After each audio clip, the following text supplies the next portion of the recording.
Who knows how much they spend each month? Hands up.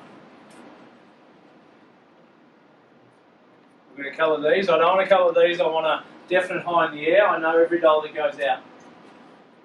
2. That's a scratch. Yeah. Okay. All right, we've got 2. All right. So we want to increase those numbers, don't we? Because it's about taking control of our own finances. Now, we've all got player managers.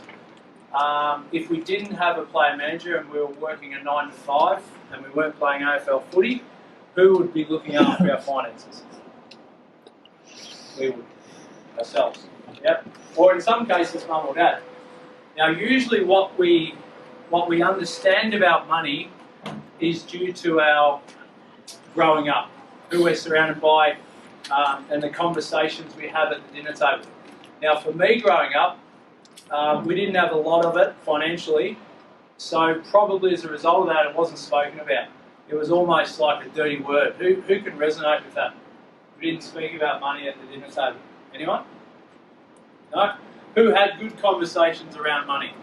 Yeah, let's embrace it, not be greedy, but just appreciate what it is, work hard, and do the right things with it. Who was told that?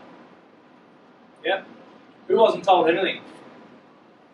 There's a few haven't put their hands up yet. Yep. And that's the majority of Australians, unfortunately.